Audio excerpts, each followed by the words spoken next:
Oh,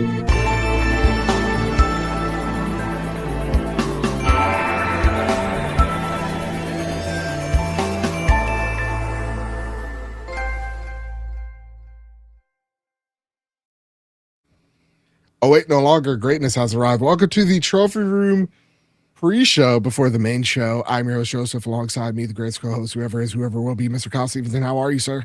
I'm good. Stefano would like to rename our podcast to the Tardy Room. Ooh. Just saying. How dare you, sir? All right, well, Stefano, guess what? You're going to jail.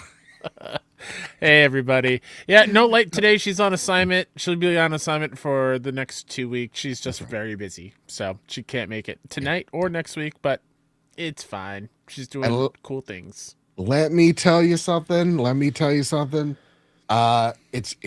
she's doing for the Trophy Room the next 2 weeks, huge stuff. Truly game-changing, revolutionary. And next week we'll try to have another a third chair here. Possibly our biggest guest yet. We had Greg Miller on the show. This is quite possibly bigger than all that. Whoa. Okay. Yeah. Quite possibly. That's crazy. Kyle, do you have any ideas? I got nothing. Same. All right, let's go. We got 3 games we're gussing tonight because I got a bedtime tonight. Sure. So Kyle Stevenson, take it away. Yeah, so if you the first time here watching live, also shout out to everyone. We'll say it on the main show as well, but shout out to everyone who showed up last week and donated to help us get to SGF. It means the world. We're still fundraising and stuff throughout the next month or so to continue to finish what we need there. But it's going to be a normal show tonight. No shots, no tattoos on the face. Joe will not haunt you in your dreams. So yeah, but we love and appreciate you very much. It meant the world to us. Anyways, what do we got here? What is this? I see some Arkham City. I was gonna say Cyberpunk right off the rip. Cyberpunk. Yeah. I'm gonna go Arkham City first. Okay. All right. Maybe that's a ninja. No, it's not Arkham City. Ghost Runner. It's Ghost Runner, you think? Yeah, because it's a ninja, it's cyberpunk. Sure. Oh, Drug Prowling Wolf. We're talking about Saros, brother. It's not 1, so it's got to be 2. We're talking about. I cannot. Someone's talking about Saros. Best Buy won't have my physical copy until tomorrow. Yeah. I don't understand how I pre-ordered it. I should also get it 2 days early, but whatever. I have such a hot take about Saros that it might land me in prison. Let's see. Stefano says Pennywise Joe is still with me in my nightmares. Thank you, Brett. We're up in the Toon Squad tonight. Can I be totally honest with you? What's that? This looks like a very zoomed in shot of an ass crack. A character's ass crack, and I can't unsee it. Let's see. Yeah, no. So yeah, Stefano in chat's like, this is just a bunch of pixels. Yeah. Let's go one more. 84. 84. Looks like we're in space. Borderlands? Not Borderlands. Looks, I don't know. I'll go one more. Oh, PC. Oh, no. Who cares? Oh, no. Who cares about PC gaming? Faster than light? Yeah, it's FTL. Nice. Yeah. Look at us.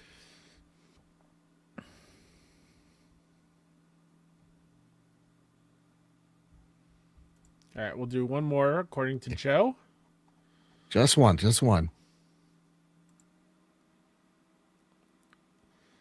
Which Fallout is this? Welcome aboard. Maybe it's not a Fallout. Maybe but it looks like. Ooh, Drug Prowling Wolf. I just got a key for that today. What do you say? A Felion, the Dotnod game that just came out. Oh, here's the thing. I'm seeing mixed reviews, but I'm hearing nothing but great things. Yeah, I really enjoyed Kate from But Why Those review on it. And the thing that really made me excited for it was, if you're still in Project Hail Mary mind mode, you're gonna love this. So I'm like, yep, yep, got it. I'm in. Do one more. All right, skip. boys. 89. 89. Cargo lift. Put in Saros. This is not Saros. Isn't it at an 89? I don't, Joe. Yeah, I'm staying orange. away from everything Saros until I play it. Just put it. Just get it good. This was from Monday. No, this was from Monday. Oh, just Kyle. Why can't you just give it a goog? Because it's not even in the system yet. It's not even in there. All right, skip. PS3 360 PC. Oh my God, this is Dead Space 2. If not, it's 3. Yeah, it's 3. Oh, no, 1. Yeah, I was gonna say. I thought 3 was not well received. Yeah, there we go. Shit.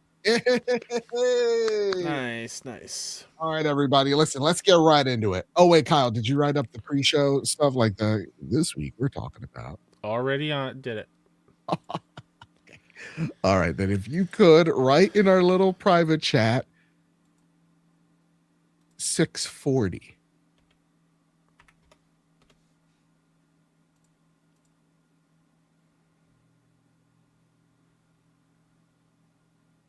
This week, we chat about the rumored Venom game, our thoughts on AC Black Flag Resynced, Fair Games is not finding the fun, and so much more here on the Trophy Room.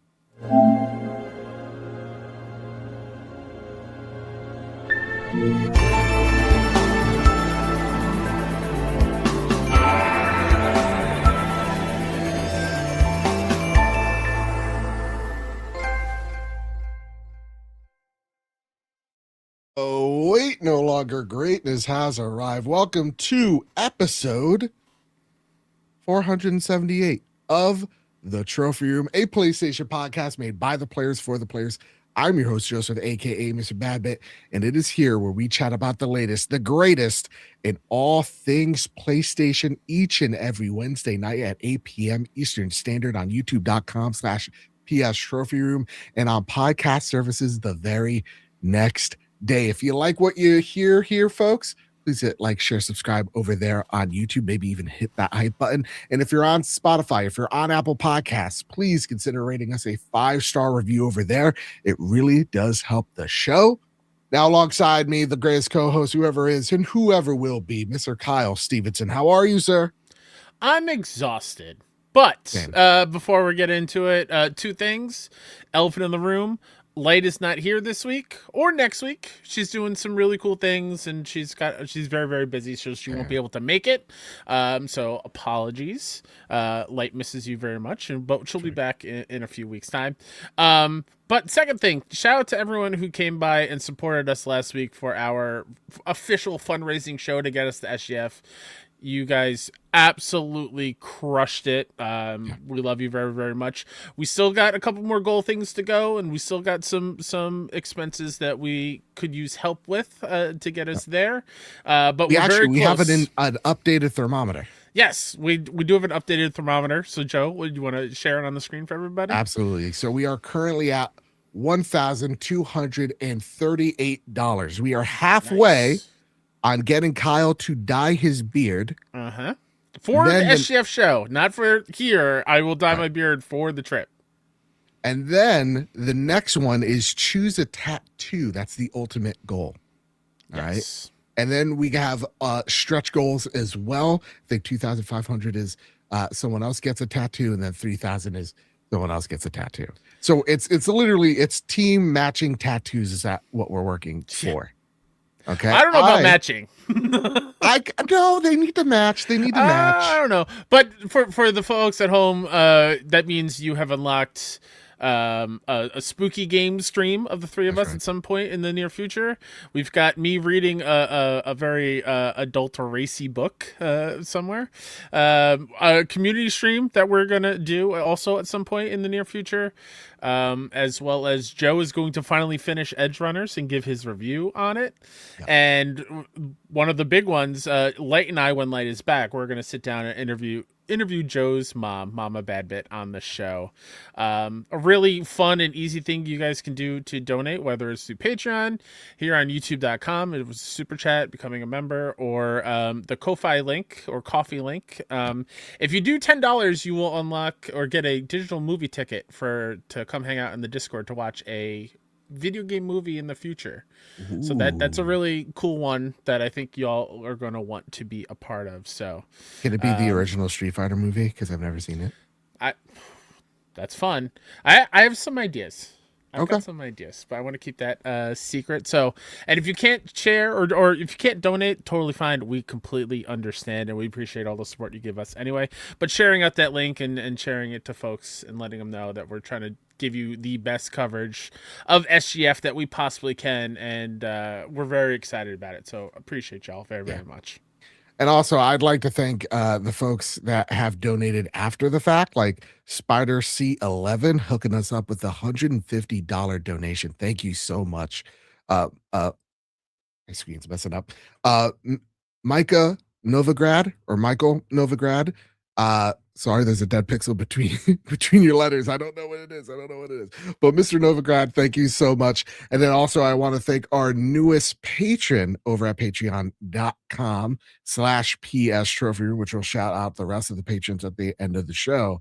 But Corey Greer at the silver tier. Thank you guys so much for supporting us the ways that you do, because you guys are truly powering our dreams. We could not do this. We can't do this without your support. Kyle and I, just because of all the recent donations, we were just able to buy our plane tickets. So thank you guys so much. So truly, the stretch goal is we're aiming for getting that hotel.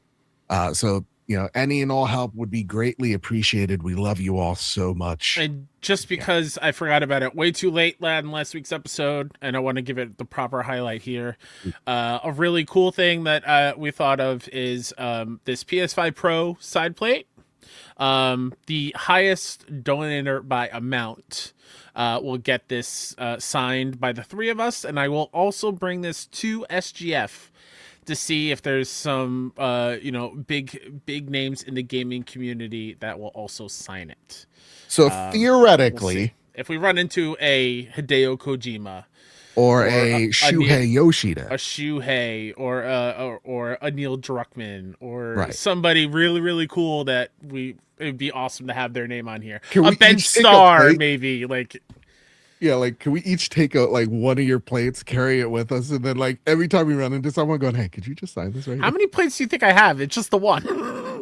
Well, I thought you break them up into pieces. No. No. Oh, right, you had the basic Pro. Or sorry, the basic OG. No, Joe. This is from the Pro. Okay. That you lightened in, and when I got the disk drive, this is the one that comes off. Fair enough. Then you know what we'll do. But then someone could put it on their Pro, or autographs on it. No, that's amazing. Yeah. What we can do is when we're at the JW, that's where all the cool kids go. That's what I'm thinking. Whatever. Yeah, we're just gonna walk around going, "Hey, folks, listen." Absolutely. The great people over at patreon.com/PS Trophy Room and Ko-fi link in the description. They got us here. Could you just sign this real fast? Yeah, exactly. No one will think that's annoying. I think that'll be great. Yeah.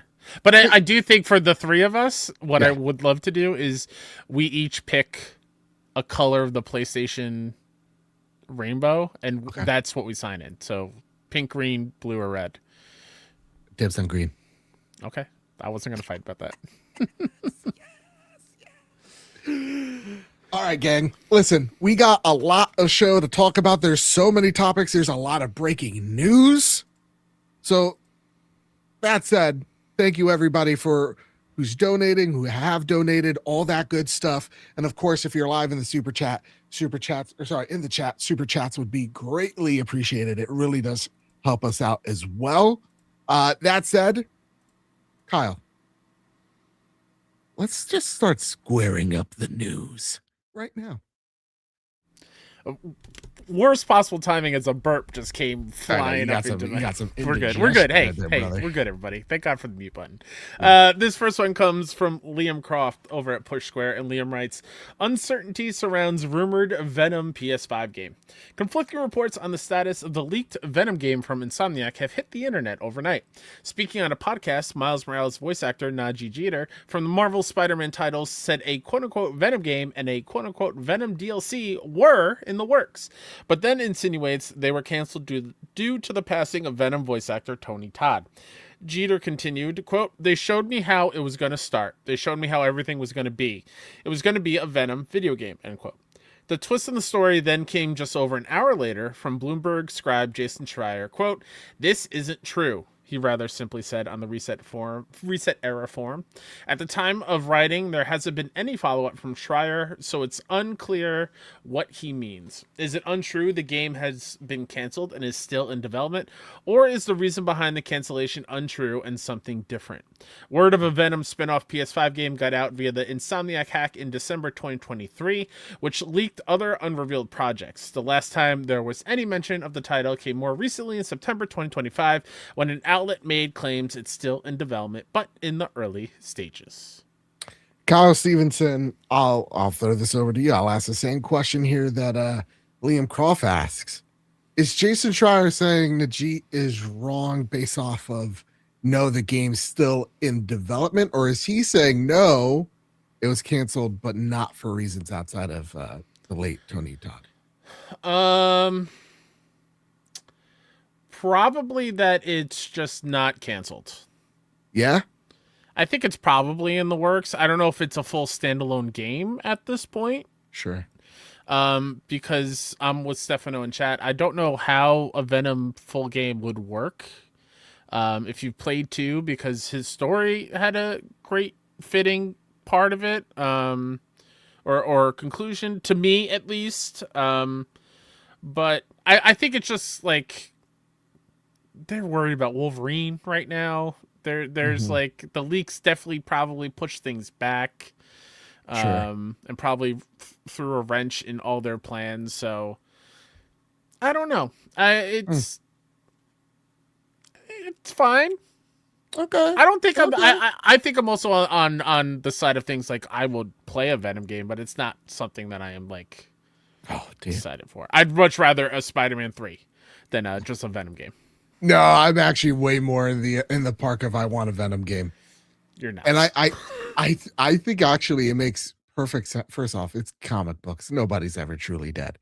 So like they can make whatever MacGuffin that gets, Venom back, whether he's taking a trip in space at the moment, whether he's been stolen from a lab and the FBI or something, Patel gets fucking drunk again. He accidentally in a drunken stupor hits the button that releases Venom. Who knows, But like, or I don't know, he's maybe Ivan oozing it in a New York City sewer like a Ninja Turtle. So there's definitely ways you could bring Venom back from whatever staycation he's currently on in the games. That said, you can absolutely make him work. And you know what I thought of when I think of a Venom game? Kyle, come with me on this journey. Have you ever played the incredible, what is it, the Hulk Ultimate Destruction? Yeah. Do that with Venom. Are you kidding me? Make the ultimate playground of like, it's not about swinging with finesse as you're like Miles or doing flips as Peter, but you're just literally gooping it up, just like attaching yourself into every building and just like plopping onto it. Like you could be very brutal, in terms of like how you traverse the weapons you use. How cool would it be? Venom rips apart a car in half, uses them as like, the Hulk gloves from Ultimate Destruction. Like there are so many fun things you can do, especially with that version of Venom.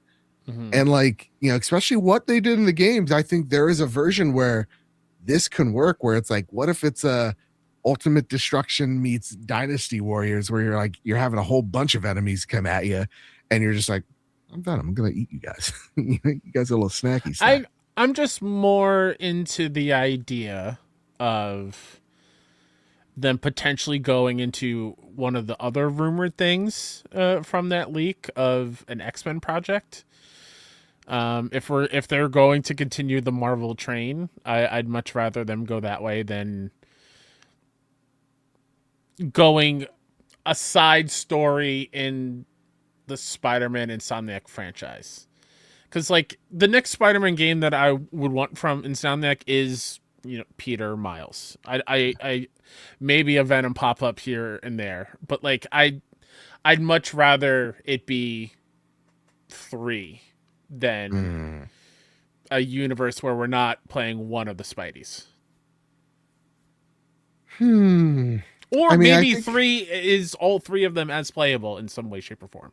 I mean, that would be fun. That would be something I'd like to see. Yeah. I just don't want to. I don't want to be too far away from the ending of that universe. And I think, especially when we talk about like video game coverage and the predictions and all that, I think we as creators kind of look at like trying to find the predictable route or the finding the pattern and going, well, if they gave us a Miles Morales game to start, you know, PS5, why not start the PS6 with a Venom game? You know, get people into the door. Like when you think about like, well, why am I upgrading from a PS5 to a PlayStation 6 or whatever? I think of like, well, what gets you through the door? A smaller, more cohesive, like little game that is a Venom spinoff that you can make uniquely yours. But like Stefano writes, and I like this, I'm very curious how they're going to make Spider-Man 3 feel fresh. Are we going to see the same New York City map again for the 4th time with an extra borough? Question mark. I think that's the other thing. Like Spider-Man 2, while great, and I don't understand like I do not see where people go like, ugh, Spider-Man 2, like.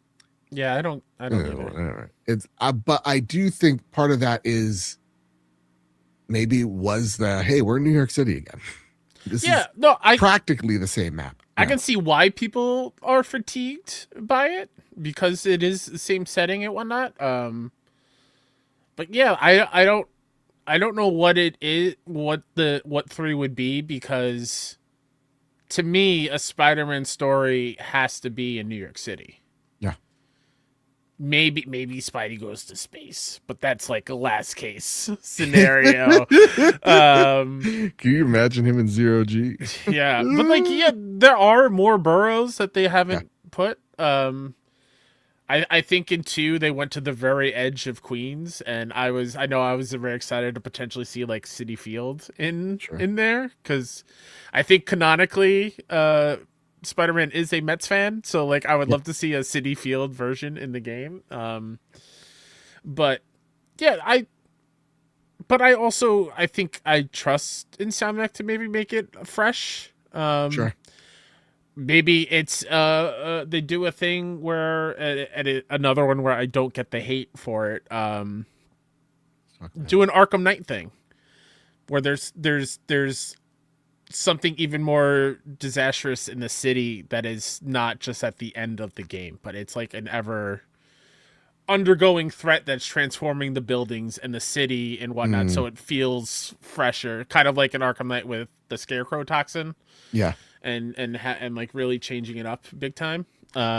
Which I'm with Genie. I love the Arkham Knight. But I also, going back, Stefano brought it up in chat again. I know it's fine if we get Insomniac to make more Marvel games because they're fun. But God, I would love to see them go back to Sunset Overdrive 2, or bring Sunset Overdrive 1 to PlayStation, or like revive Resistance or something. I just don't want them to be a superhero only thing, you know? Well, I don't think that's why they bought them, though. I know. But listen, if you want to get butts and seats, it's like, absolutely. How are you going to get them there? Sunset Overdrive? I would love that. But like, I'm also an Insomniac, you know, like psychopath. I'll play whatever Insomniac makes. Let me be clear. Yeah. I can understand why people don't want them to only do Marvel stuff, because they have so many other amazing IP or ideas that they could bring to life. Yeah. Jonathan Kelly, he says, sorry, I'm late. I didn't realize the time. That's one warning. You got two more, and that's a write up. Okay.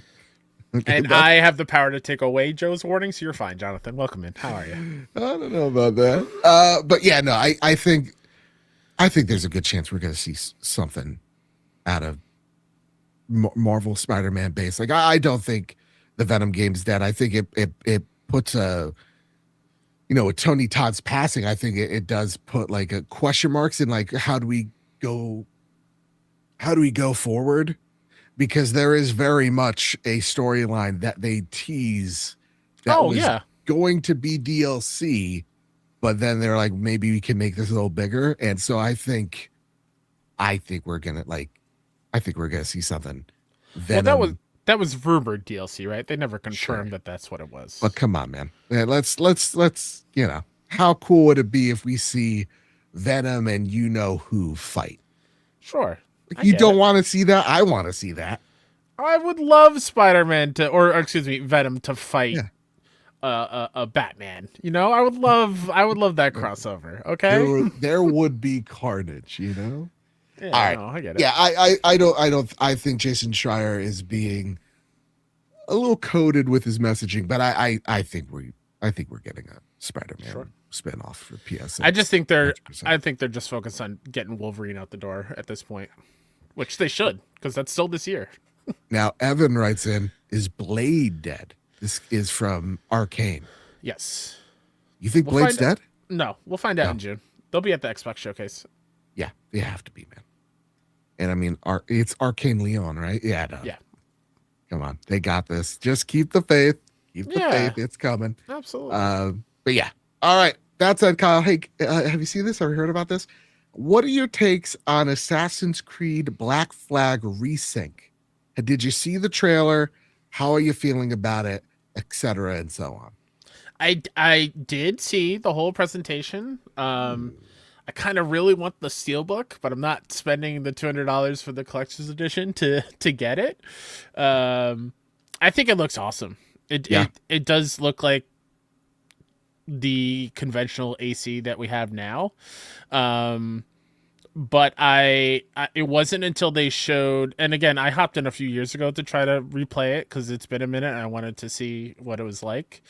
And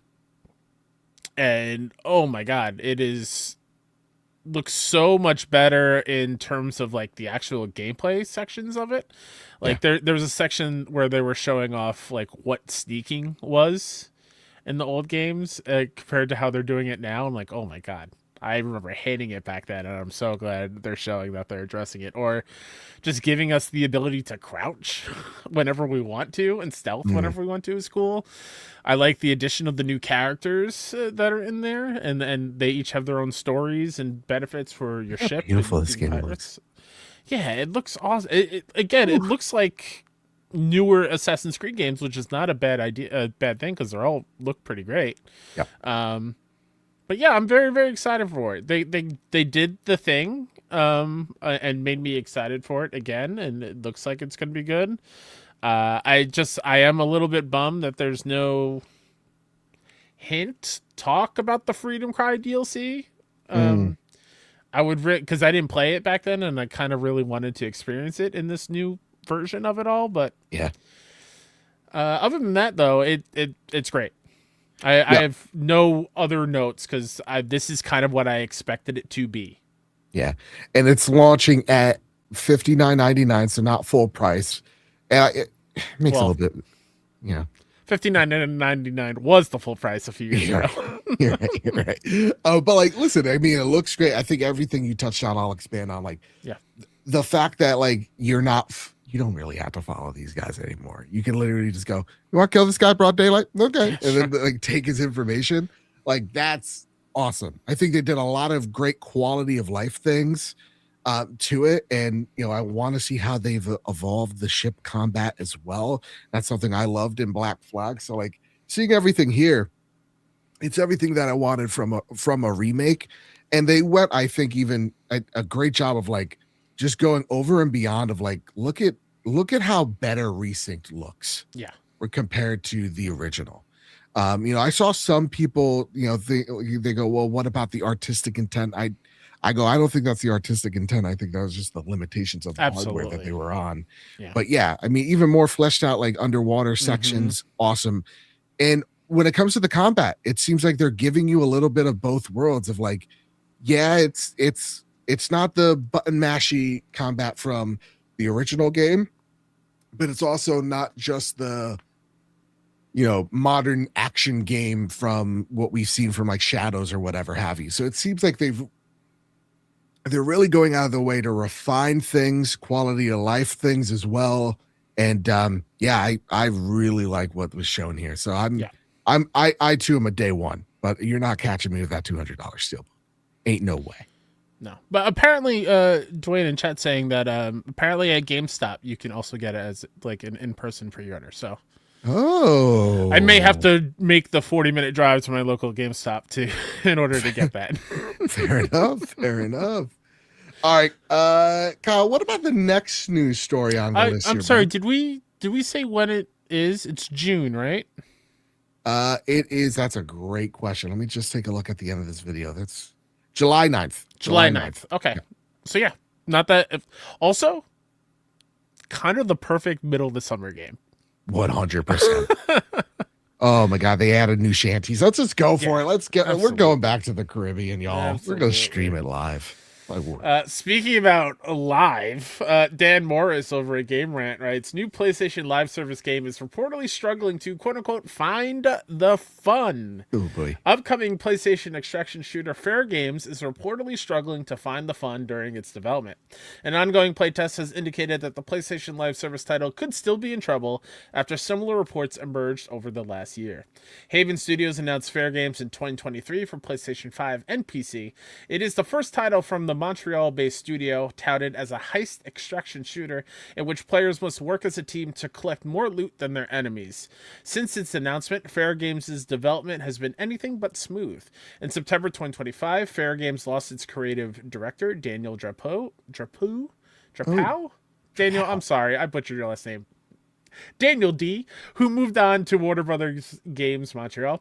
Given how key a creative director is to shaping a project's direction, it's safe to say that this was a massive hit to Fair Games' development.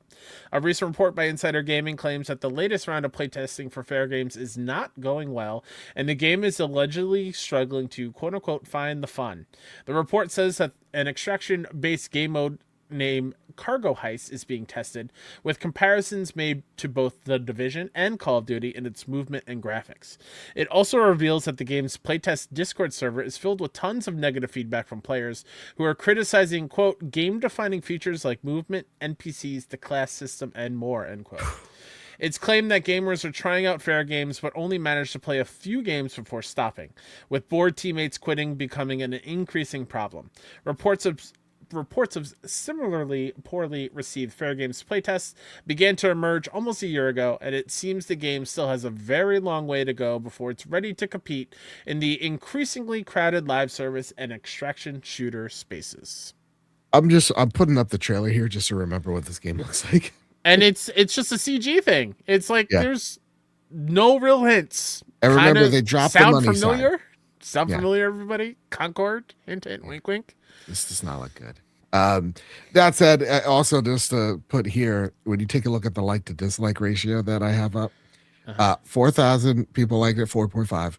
66,000 did not like this trailer right off the rip. Like, there's just been such a negative reaction to PlayStation trying their hand at live services, and really the only one succeeding, which is, Helldivers. As much as I love Marathon, let's be honest, when I said it had a mountain to climb, it seems like it's Everest. So like here it's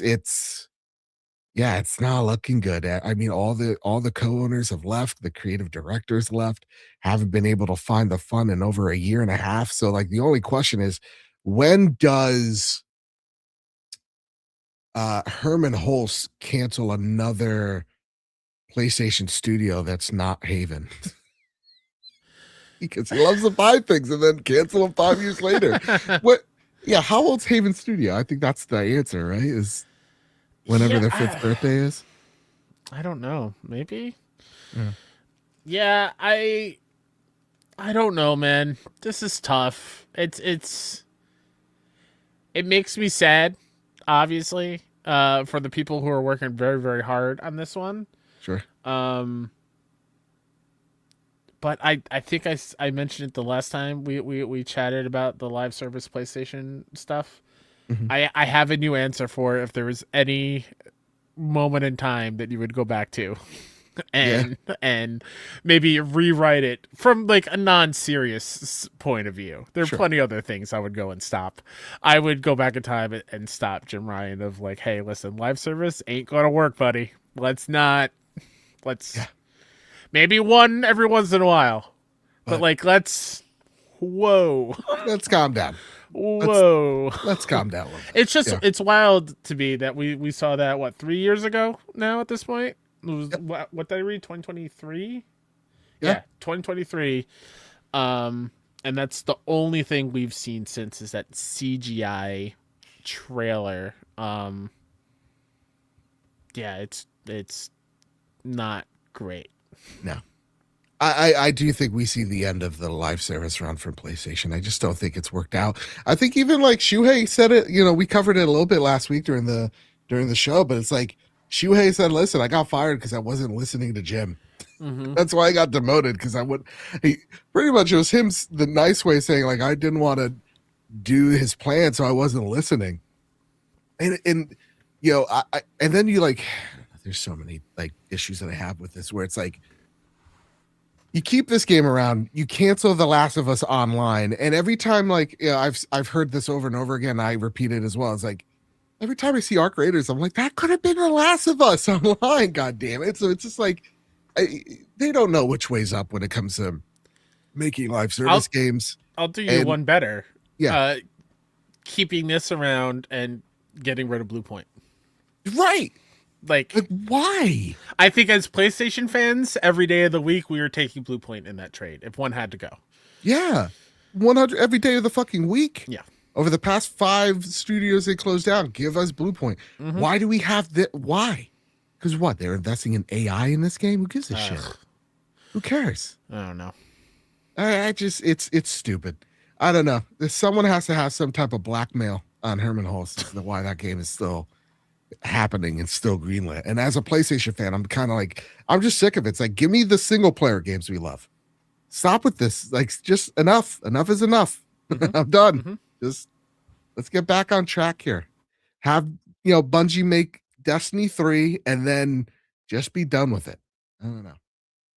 Makes me want to say a cuss. You want to also, and I'll read this story for you, Kyle. No. It's okay. It's okay. I I was wanna... gonna say, you want to know what makes you say a cuss when you have to talk about Xbox on this show?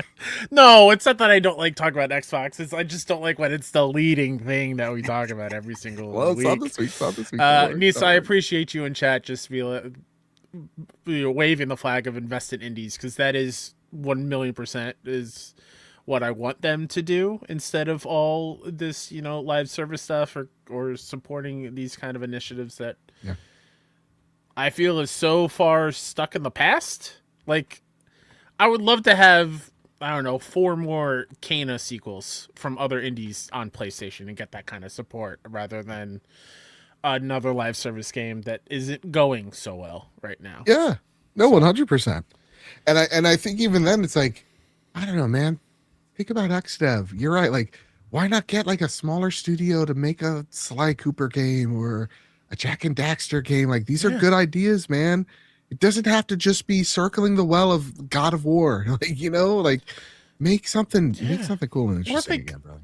Make more of a push, because I mean, I'm very happy we have it, and I'm going to talk about it later. I've been playing it a lot. Put some more money towards getting like the window down of us getting a game like Hades 2. Right.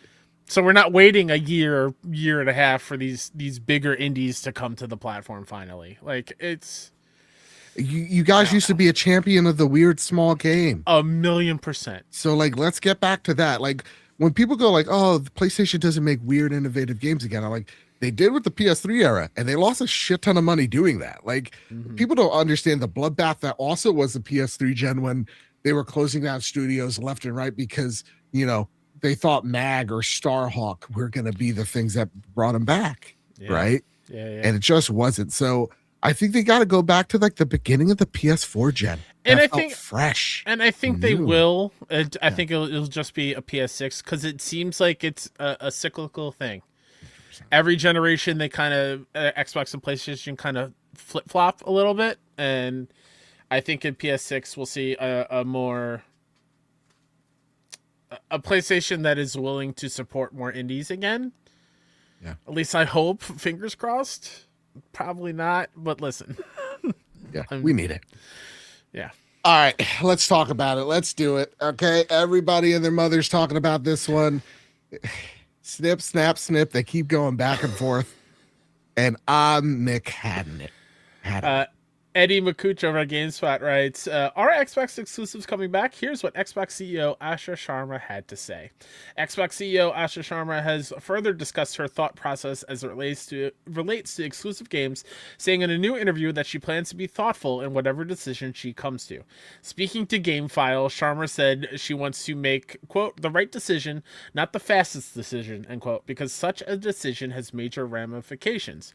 Whatever Sharma and the team land on in terms of exclusives will amount to, quote, long swinging decisions that have decade-long impact, end quote, she said. So how will Sharma and her team decide if the company will change its policy around exclusive games? There isn't one specific approach that the company will take. Whatever happens, it will be the result of taking multiple issues under consideration. Quote, we'll take a data-driven approach and a strategic-driven approach, and then we'll look at our principles and we'll make some calls, she said.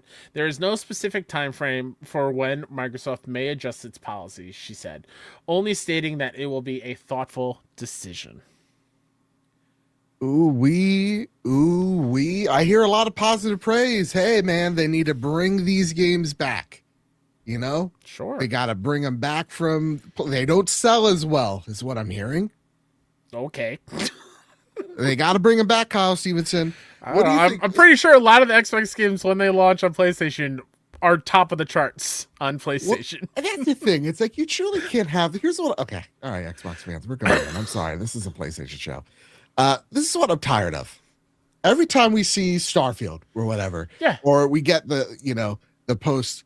Hey, guess who dominated the top 10 charts on PlayStation? It's Xbox. Or hey, I guess PlayStation gamers really do like playing Xbox games because it's number one on those charts. Because we like games. And now all of a sudden. Actually, they didn't sell well. No one's actually playing them. So where are we at, folks? We want like they're good or like you said? What's the marching orders? Snip, snap. A man can only do it so many times. Exactly. I feel like the meme with the Xbox community. I'm just gonna say it. Okay, I'm gonna say it out loud. You know when Andy drops the toy on the ground and he's picking up the Buzz Lightyear? Yeah. Uh-huh. Yeah, that's Phil. Woody's Phil. Buzz Lightyear's Asha. Sure. And it's the most cringe-inducing thing I've seen. They don't learn their lessons here, folks. Can I add to this too? Yeah. I've been seeing it a lot lately. It's been about a week. Go on. The bias that is Light is in here with her green chair. No, absolutely not. This is not an attack on Xbox fans or it's an attack on. Why are we writing articles that they have an Xbox email now? Like, why? Who cares if Jim stole a donut from the break room? Why do we all need to know this? It's not news. Oh, look at how much you're changing. What, a fucking URL? When I Give me a break. When I saw the news that they changed their Xbox logo, like, how? How is this any different? What's a little clearer, a little shinier? We should announce our name change. We're no longer the Trophy Room - a PlayStation podcast. Oh, okay. We are now officially the Trophy Room, no dash, just a space, a PlayStation podcast. Oh, hell yeah. Yeah. I thought you were about to say we're dropping the. We're just Trophy Room. Yeah, no, it's real. You're feeling that sea change right now over me saying words and promising you guys things. Yeah, for real. That's a joke, obviously. But like, real about it. I just like let them figure it out. She's new. She's in the position. She has the right to kind of figure it out and come up with a plan. And For one, I think that should be welcomed because that shows that they care and want to get the message correct instead of just throwing something out there and then having to, change up their words. Like, we're going to talk about a little bit PlayStation with this DRM bullshit. Like, it's fine. Just let them figure it out and let the new team come together and come up with a plan and talk it out and not like jumping down their throats about it. Like, chill. Listen, Luke Lore over at the expansion pass says, I'll be light. Fun fact, he does own a long blonde wig, a dress, and lipstick. I wouldn't know. That's it, Ken. No judgments, no judgments. What Luke does in his special room is his special time, in his special place. Yeah. That said, going back to the Xbox stuff, me taking the piss out of it aside is like, she said we're going to take a data-driven approach. First off, what she said is we're going to look at it. Yeah. We're going to look at what the data shows us. And I think if you look at the data so far, there's been winners and there have been losers. And so far, the losers are the single-player games don't typically sell as well. You're seeing it with South of Midnight. You're seeing it with like Age of Empires. You're seeing it with perhaps maybe Starfield. We'll see. That's on the lower end. But then you take a look at like games like Morrowind sold great. Indiana Jones sold well. Morrowind. Sorry, when I said Oblivion. My apologies. But like, you're seeing all the first four, Sea of Thieves. I think Hi-Fi Rush did pretty great. Forza. Let's not forget Forza absolutely dominated on 100%. So it's like, even when we get news of like, oh, what's going, I think Jess Corden said it. He's like, Forza's not the exclusive here, bud. Like it is. It's going to PlayStation. I think you take a look at and this is the other thing when we take a look at the data-driven approach. It's like 5.8 million units sold for a, Luke, you're in the chat, you'll know. How old is Forza Horizon? I always never know how old Forza Horizon is. So Mike and I looked this up the other day. I believe it came out in 2021. Right. So a 5-year-old game, give or take. Yeah. Selling that well. And so there is proof in the pudding of just like, there are some games like your Horizons, your Sea of Thieves selling 3.7 million units. I'll try to get the numbers on screen in a bit, but it's like, gang, there's a good chunk of change to be had here. I do think it's not every single game that they have, but I don't know, Kyle, what do you think? Asha's been doing a lot of stuff really fast, right? I mean, that email chain, you can't just change that in a day. Somehow she did. So what do you think? Do you think we're going to get an answer in the next month? Like, what do you think is the time frame? And do you think they pull back from things like Halo, for example? Maybe do they take that away? Go, psych. No, I don't think they take it away. No. I think outside of what is already announced, I think that's where things might change in that game plan. I think anything that has a PlayStation 5 attached to it already, I think will happen. Because that would be a very weird and kind of bad look for them to take it away. Get fans excited. It's not it's not the same thing as like a Starfield was originally on PS5, and then Microsoft bought Activision and then they took it away. That's different. But yeah, I think it's fine. Yeah. I think when we take a look, this is from Alina Analytics. I don't know this post. I just saw this picture and okay, this is the graphic. So Forza Horizon 5, 5.8, Sea of Thieves 2.7, Oblivion 1.2, Grounded 770,000, Gears 684,000, Doom 500,000, Indiana Jones 500,000. So it's like, there are games that actually do sell and people want to play on this console. Yeah. You see it there. That said, is it the PlayStation logic though of like, not all money is good money though? If this does this, is this really doing that big of the brand damage? Is it actually worth having these games here for the sake of maybe alienating your core fans? I can see it the other way around of having it on another ecosystem will make that person a fan of that studio and that game and that IP enough for them to cross over and sign up for a Game Pass or get the next Xbox so they don't have to wait to play it on PlayStation and they'll play it day one elsewhere. That's how my mind works if I were in their shoes. But that's just me. I like to be an optimist about some things, I guess. I'm just trying to take a look here as we're going through it. Yeah, so like as I'm looking at it through like YouTube lens, right? The data, driven approach, right?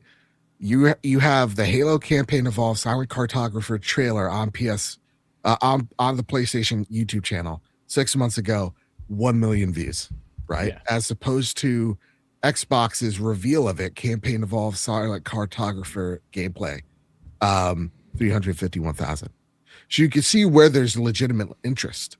Mm-hmm. And the only one that beats it is the Halo version, where it's the whole silent cartographer for 13 minutes at 1.8 million units. Views. So when you take a look at that, when you take a look at like Forza being so dominant on the Steam charts, where it's like they're already saying once that game goes live on Steam, mm-hmm. that's going to be, a record-breaking launch. So it's like, I don't think it's that simple. And I also think we're very much leading with the PlayStation approach, but it's also the Steam approach. It's something like I echoed, I think last week, and what I've been echoing on socials is like, this isn't just about PlayStation, but if Steam's making its own OS to compete with your PC, why are you also giving them a cut of your games and a cut of your share? Why not just make a better storefront, put your games there and truly have, your exclusives on PC, but just on your app, right? And I think we know the answer. It's because like there's way more people on Steam. But is the juice worth the squeeze when, again, why should I jump over to the Windows store when I could just log into my Helix, jump onto Steam, get my whole library there, and buy my Xbox games there as well? So it's like, to me, I don't know. I think Asha has a lot going on and a lot on her plate, but I also feel like when it comes to Xbox, I don't think we're going to know this answer soon. And I actually think Halo, Forza, let's see about Gears. I think they'll take a look at that data. Hey, what happens when we put a game day and date on PlayStation? What those sales are going to look like. Yeah. Mm-hmm. And I think we will probably know by the end of the year what they do with it. But I'm with so many of us in the chat here where it's like, hey, I think the multiplayer games go multi-platform, single player games, they stay on Xbox, and I think that makes sense for Xbox. So I kind of alluded to it before, but Papa Taz writes in, do we see the next games after Halo, Fable, and Forza be Xbox exclusive? So the ones that, like I said, the ones that already have a PlayStation attached to them stay, but then after that, are we done? Like, I honestly, I guess the most telling thing is if June comes around and the special Gears of War E-Day part of the Xbox Showcase comes around without PlayStation attached to it at all, I think that's going to be very telling. Yeah, and I think that's perfect. Then I think you'll see where Microsoft's mind's at, because they haven't confirmed Gears. I saw some sites confirm it; they have not. So I really think I think you're onto something there, Kyle. If they're saying no Gears, but the ones we promise we'll keep because we think that may do us an image problem that we just pull back from promises made. Sure, but the next Gears is us.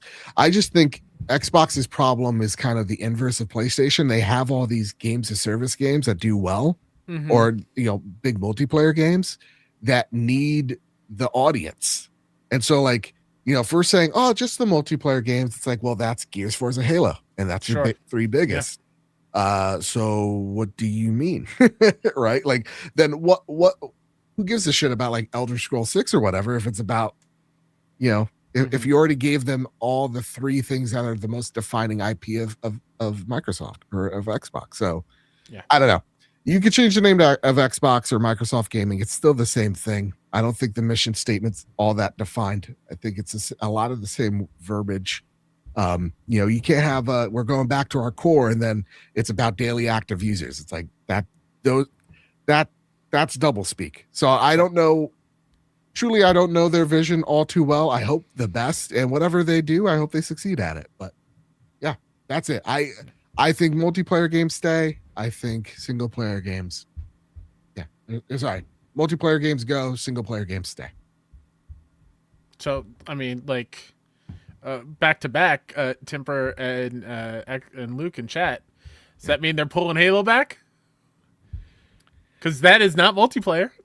I mean, hey, I think they should pull Halo back to exclusivity. I think you guys know I love Halo. It's literally on my Mount Rushmore of video games. That franchise is waning, right? I think Halo needs to be reinvigorated, and I think it needs a new audience on it.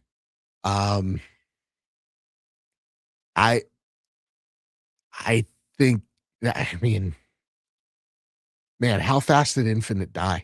Like what, like 6 months after launch? Like, we got to be realistic here. I love Infinite. I think it's the best Halo multiplayer, but I don't know. Stanley Buffington says, Mr. Badbit, how many times can you be wrong, bro? I could be wrong every now and again, but I admit when I'm wrong, unlike most YouTubers that you watch. So yeah, I mean, that's the truth with most YouTubers. They'll be like, "No, I didn't say that," or I'll delete the post. I'll own it when I'm wrong. I've been wrong about a lot of things, man.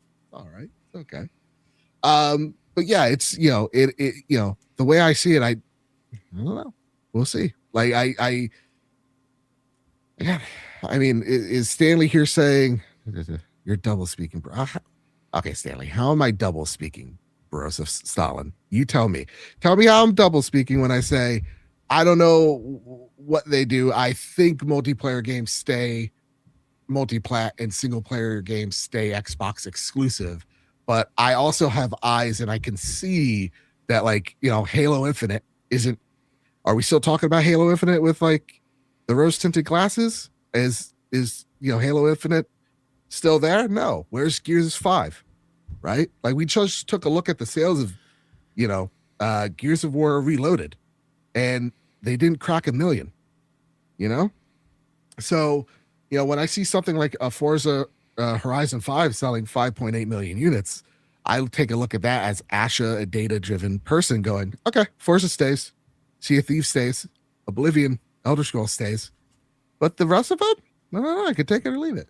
Sure. Yeah. You know what I can take it or leave it? What's that? That was a bad segue. Ethan Taku writes, after days of panic, no. Sony sets the record straight on PlayStation DRM. A one-time online check is required. Yeah. Over the weekend, YouTuber Modded Hardware discovered a new expiration date for digital PlayStation games that suggested players would be locked out of their purchases without regular online checks. Confusion ensued, followed by shades of Xbox's disastrously received digital DRM plans ahead of the launch of the Xbox One. Sony has finally stepped in with an official statement on the matter. Quote, players can continue to access and play their purchased games as usual, a spokesperson for the company told GameSpot in a new statement. A one-time online check is required to confirm the game's license, after which no further check-ins are required, end quote. As Kotaku previously reported, the fear was that players would need to routinely connect to the internet in order to continue accessing their digital games. Instead, it appears that new purchases now simply have a temporary license that needs to be authenticated at some point in order to convert it into a permanent license. All right, yeah, take a look at this, Stanley. So I said here over on X, the PS5 DRM drama shows why we need stronger competition in the space. Saros will be my last game bought digitally on PlayStation. If Sony doesn't rectify this situation, I'll be looking at other storefronts for my indie purchases. And this is arrogant Sony reemerging, right? That's the fear that we got online. It's like, hey, what is going on? We saw Spawnwave tested out and it appeared to be the case, right? But now Sony coming out in the forefront going, hey gang, listen, that's not it, right? Quoted by saying players can continue to access their games. That, hey, if you buy it digitally, there's only one check-in and that's it, right? Okay, I totally understand that, especially if I bought it digitally. I understand that. So my outrage has subsided. Mm-hmm. My emotions, they're gone. Ooh, Sure. I'm calm. But Kyle, what does about this situation speaks to you about the current state of PlayStation and the current state of how much of a short leash we're giving to the folks at PlayStation, Xbox, and the likes? I don't know. Yeah. I don't know. I just Oh, damn it. Give me something. I'm glad they came out and they clarified it, because I was not happy with it. And Yeah. again, I was about to hop on here and bang my drum of like, you see all this behind me? That's why I have it, kind of thing. And granted, I had this whole thing prepared of like, I am very lucky where I will never go 30 days without my internet for it to check in. I'm very lucky and appreciative of that. But there are many people out there who are not. So there's that could become an issue. But alongside what you are probably going to get to and what people in chat are saying, and like K-Rock who wrote My in brother. before this reply came out from PlayStation, but like PlayStation should do a much better job at communicating these processes and whatnot, because they clearly found this, right? Right. That's why the whole thing popped up. Yeah. So, They listen. could have been testing it and they're like, oh, Fallout's bad.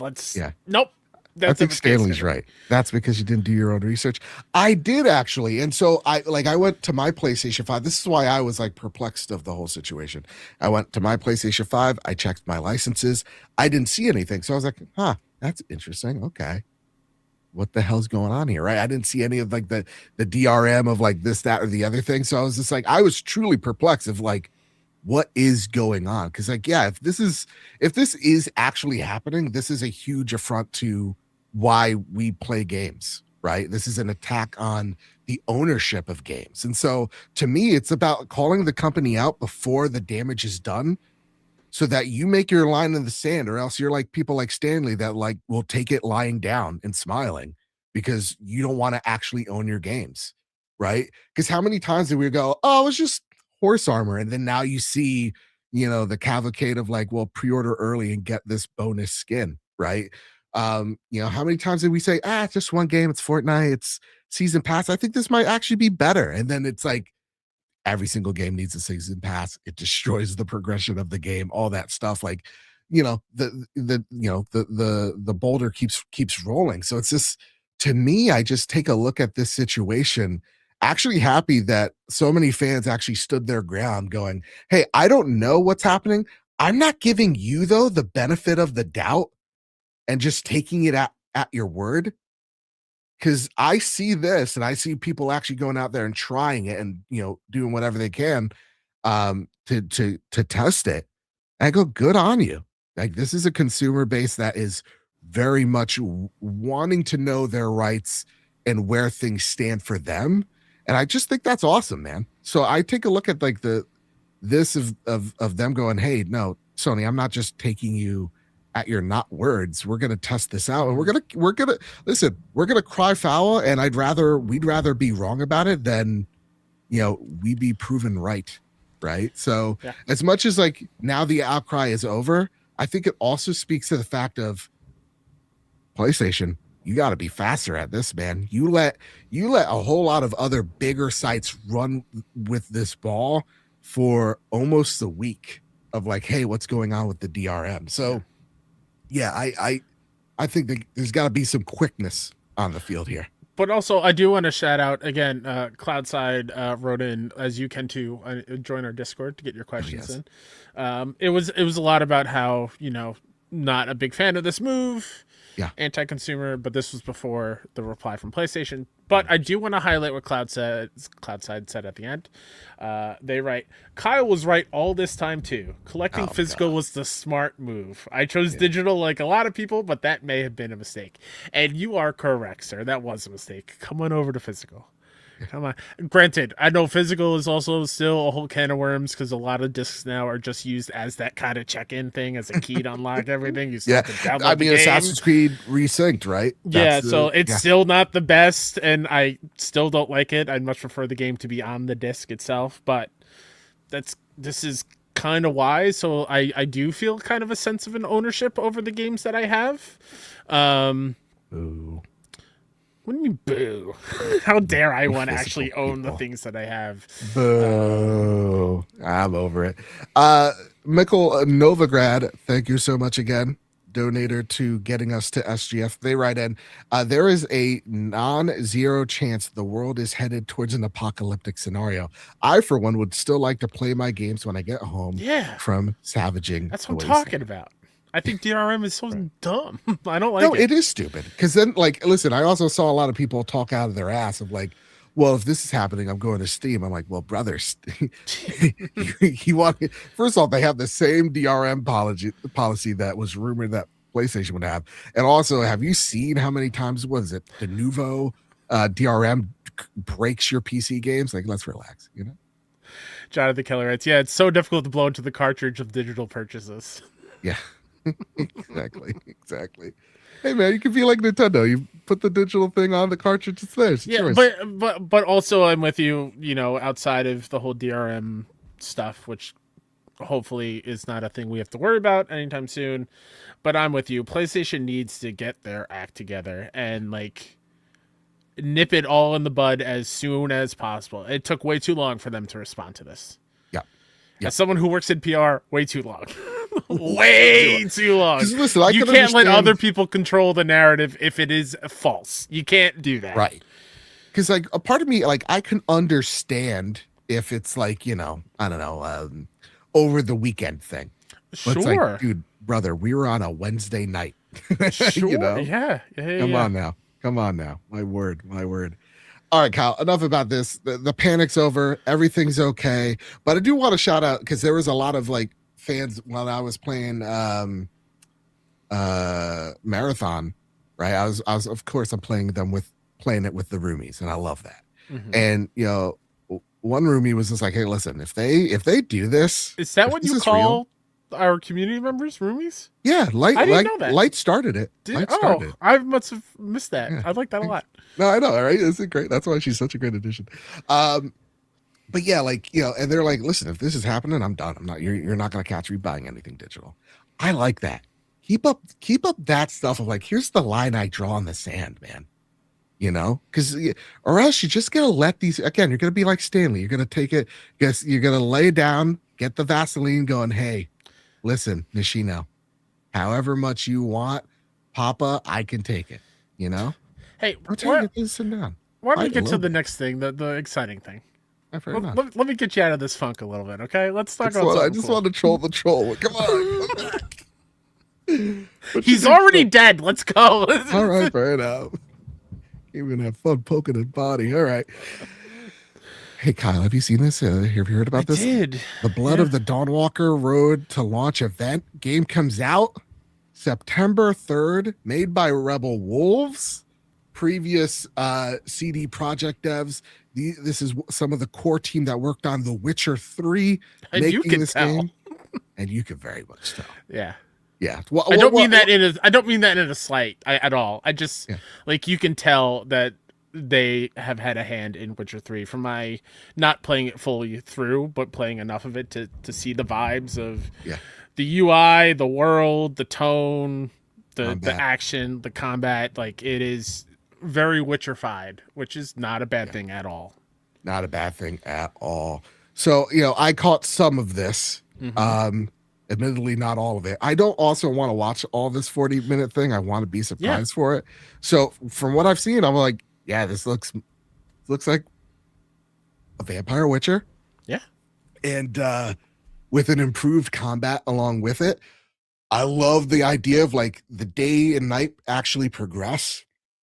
And actually, you do have like just 30 days to figure out what you're figuring out, like to solve your vampirism and all that and save the day.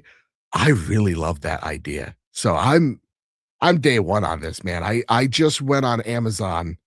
You could pre-order the standard edition that comes with a steelbook, FYI gang. And Amazon doesn't charge a card immediately. So you can find out in August. You go, what the fuck? What am I? What $70 and then you surprise yourself. Well, Wait. I would like just to say, everyone watching live and listening, you just witnessed an historic moment. Joe didn't bleep the F word. Well, the new stand, I can't do it. Oh, okay. Don't worry, I'll cut the soundboarding. Nope. I much prefer it not bleeped. Yeah, no, I think it looks great. I think September is a good time for it. I don't know if I'm day one just yet. Yeah. Just because I'm with Stefano in chat, the time limit it stresses me out. I'm the type that I want to, go every single corner of the map and uncover everything and pick up every single flower and plant. And well, Genie Love writes, time only ticks when you complete quests. Oh, okay, that's good. So I may have missed that part of the presentation, but yeah, I mean, we'll see what other dates come up around September because that's the kickoff of everything. So Genie says no, day zero, no female main character. And let me tell you something. The only thing I don't like about this guy, truthfully, don't like his voice. It's too Britishy. Like I'm with Genie Love here. When I get to I like to create the character more, right? So like for me, I love like Cyberpunk. I was Lady V 110%. Her voice magnificent. It's why I love Kilm so much. Don't worry, I'll talk about it. But like the guy voice actor, he was just atrocious. I did not like him in the slightest. So yeah, no, it does bum me out because this is not like I get it with The Witcher. You're The Witcher, right? But you're just some dude right now. Like he's sure. Yeah. Why not have a lady in there? Cohen could have been a Joan. Right. What's this guy's name? Frank? Cohen. Oh, Cohen? Yeah. Not a bad name. No, it's not a bad name. Cohen. Cohen. You could have done better. All right, that said, Kyle Stevenson. Yes. Just a little update here. Your PlayStation Plus monthly games for May. It's a good month. It's a good month. EA Sports FC 26, Wu Chang Fallen Feathers, and Nine Souls. Yeah. Great little indie game there. They call it 2D Sekiro. Yeah. Nine Souls was a Game of the Year nominee for our first Indie Game Awards 2 years ago. Heard nothing of great things. A little I've played of it. It's awesome. Yeah. I tried Wu Chang. I couldn't get into it as much as I think other people. Souls game, but there's just something a little off that just didn't gel with me right away.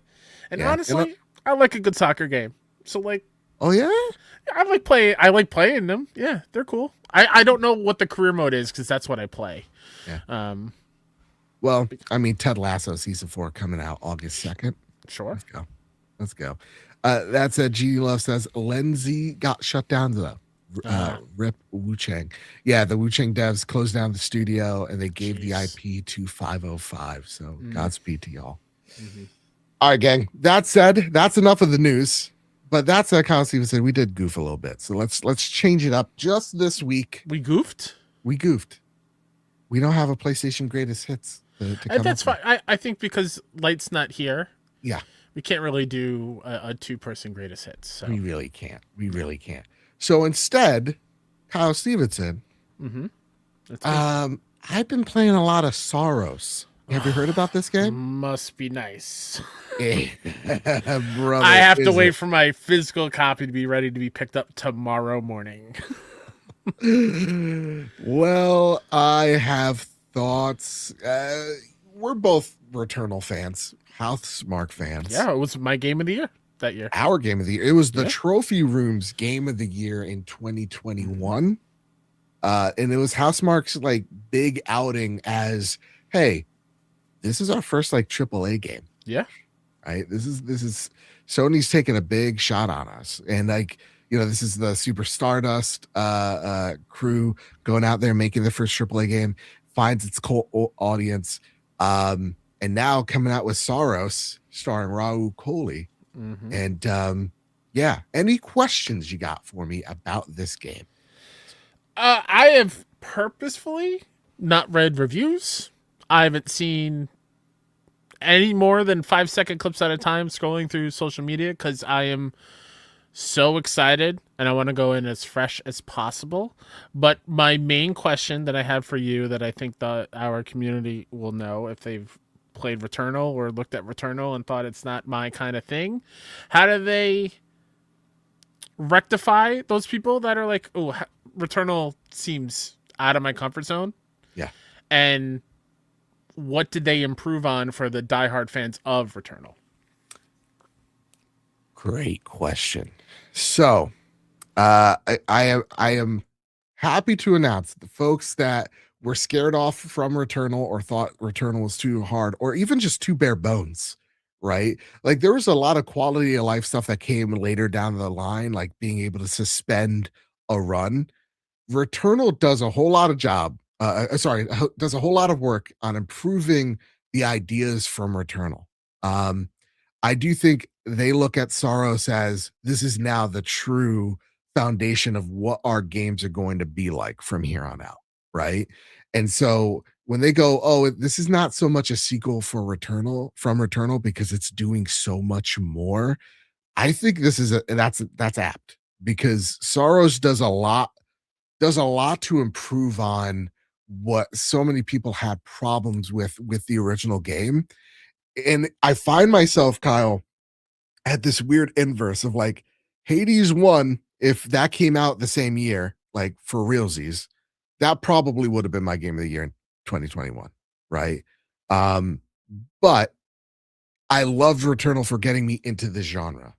Now I find myself going and putting down Hades 2 for Saros, and it's just because the improvements here, it's not just more of a really great thing that I really enjoy. They really listen to feedback in such integral ways. Like, yes, this game is way more approachable for the average person. So like if Returnal was too hard, guess what? Saros has got you. Very early on in the game, I would say early on in the game, you get this multiplier that makes the game harder or easier depending on where you would like. So you can make the game easier for you, or you can make the game harder for you and you'll earn more stuff for doing so, right? But that challenge is there for the folks who really want it, the sickos like me.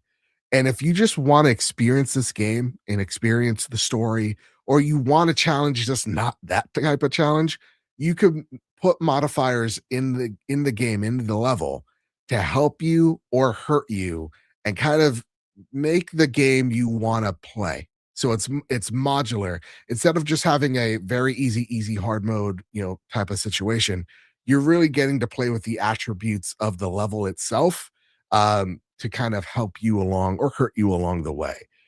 That said, my word, it is more Returnal in terms of the action combat.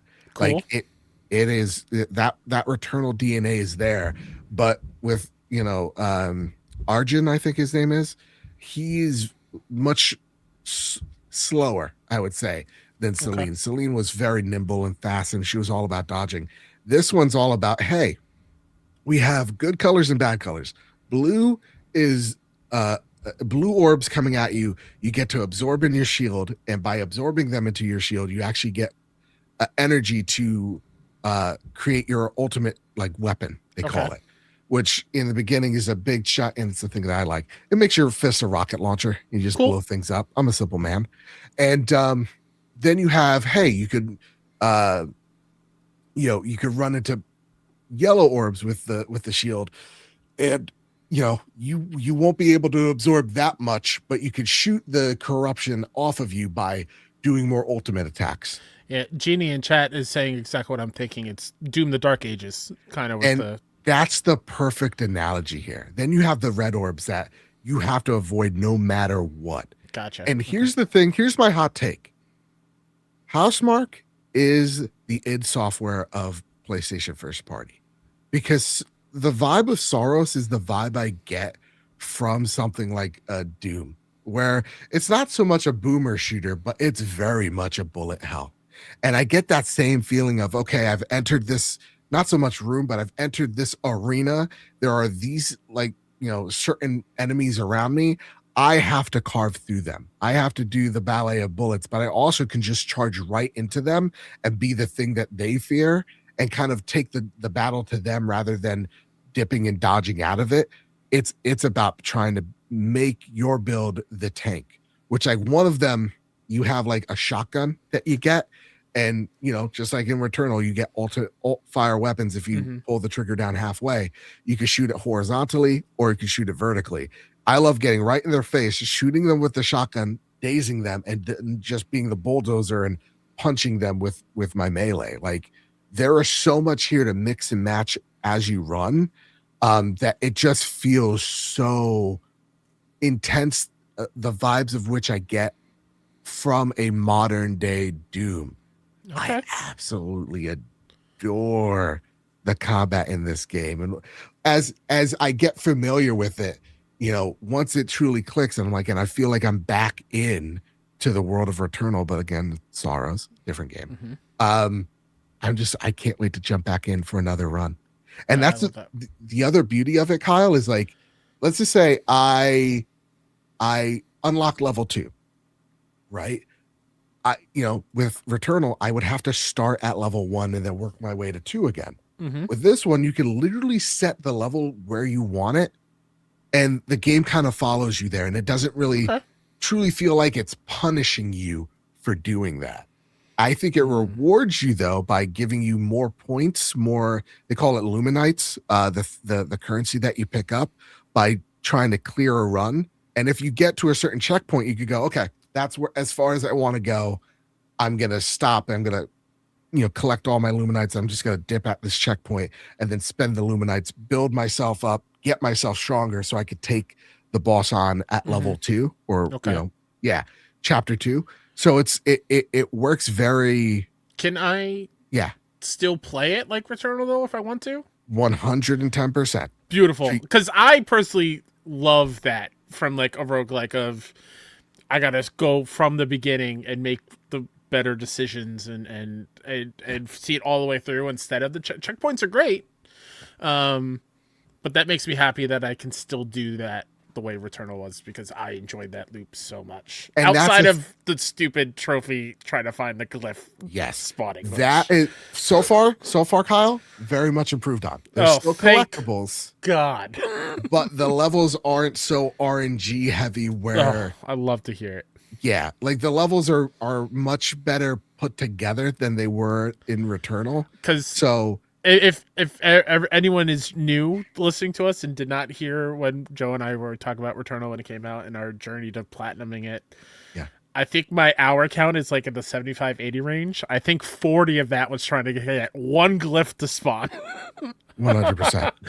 So that's music to my ears. And so, like, they still have that Metroidvania part of like, hey, I can't do this yet, but I will in the future. Amazing. And again, maybe I've been very lucky with RNG, but I get to those things when I get those different abilities. I love that. So, yeah, and it makes it so that, like, you'll get certain things earlier and faster. And again, like, you'll upgrade the tree that Arjun has, where it's like, hey, he is stronger, he is better. The guns do more damage. I come out with, like, red keys that help me unlock hidden cavern ways earlier. Like, I could just start off with it. So there's a lot there that builds off of it. And the one cool thing that they also have is, you remember in Returnal the parasites that you get? Yes. And they attach onto you and they make you ooey gooey. Similar system here, but I feel like it works way better, where you have like these blue monoliths that you pick up along the way. They give you your upgrades, your different abilities that you get. And then you have these red monoliths that you break, and those are guaranteed to be a stronger upgrade, right? And as you go through the game, you're able to re-roll if you don't like the things that you get.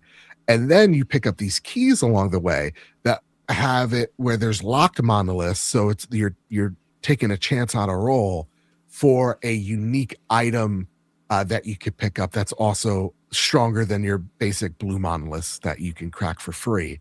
And then when you open up the Dark Horizon world, the not Dark Horizon, but oh my goodness, the Eclipse. So you get halfway through a level, and then you hit the Eclipse button portion, and then it turns into a nightmare hellscape where there's more enemies. They're angrier at you. They're going to shoot different attacks at you rather than what they normally would do. They're far more aggressive.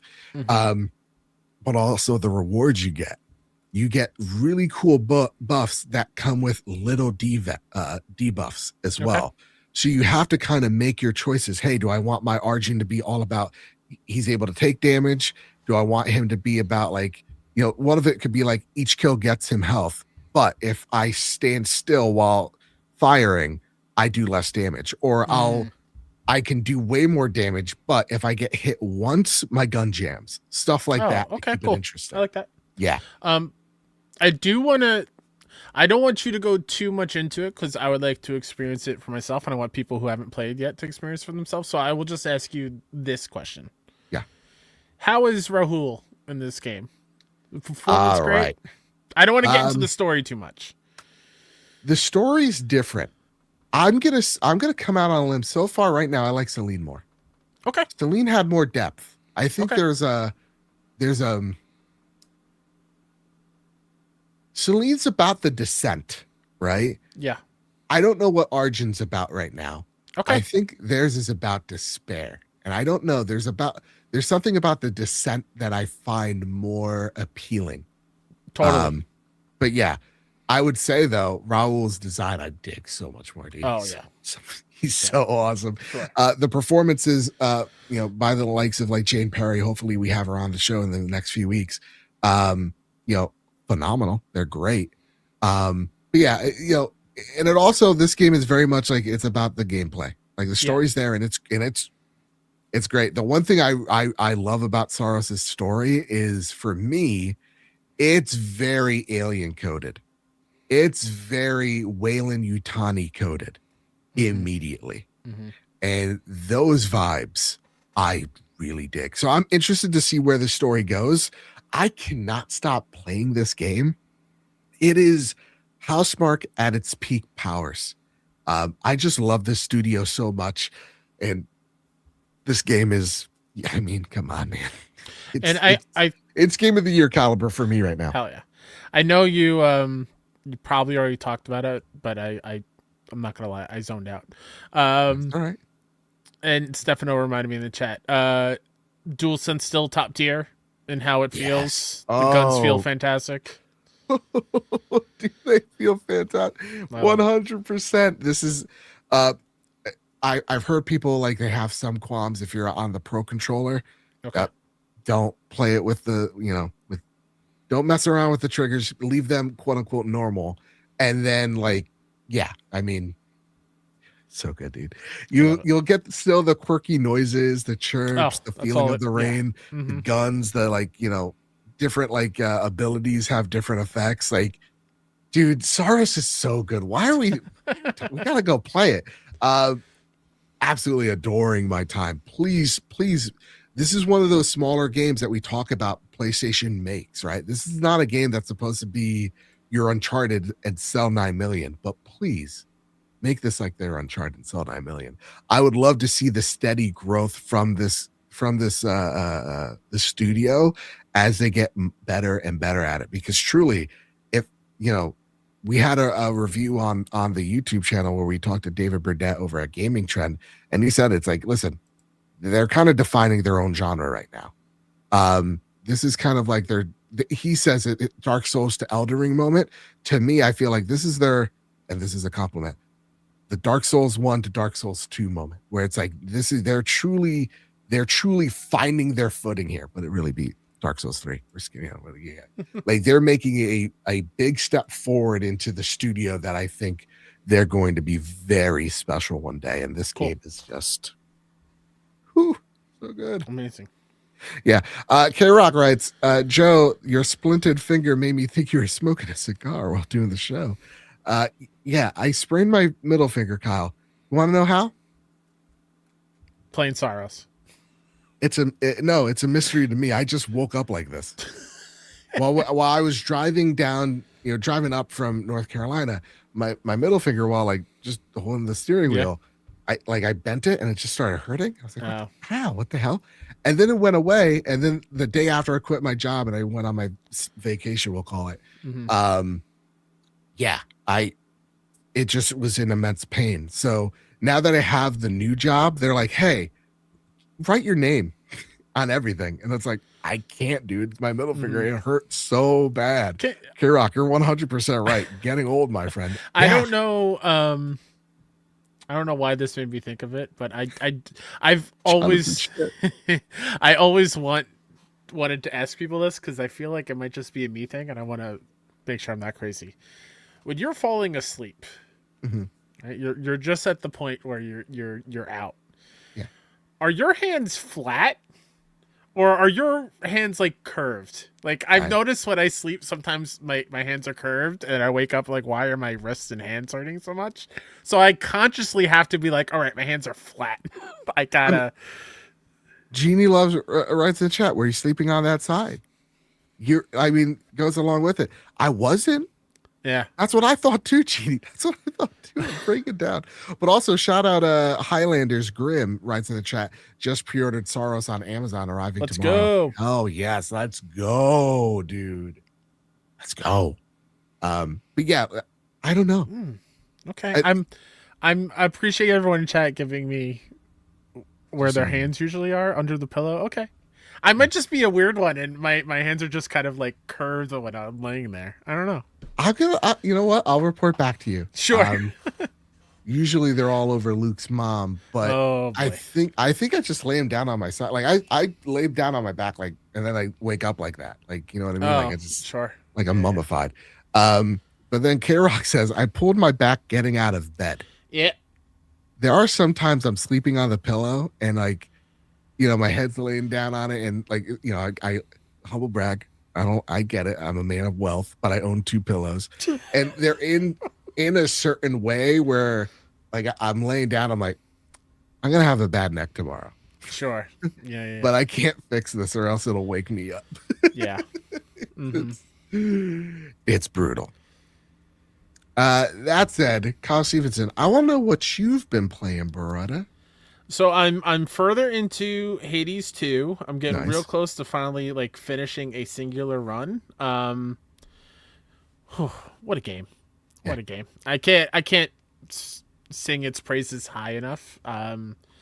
It's really great, and I just I want to keep a certain kind of twist that happens a secret for everyone just hopping in. But it like doubles the game, which was very, very exciting when I talked about that last week. But I just unlocked the ability to now bring familiars with me on runs, and each of them do their own little thing, which is cool.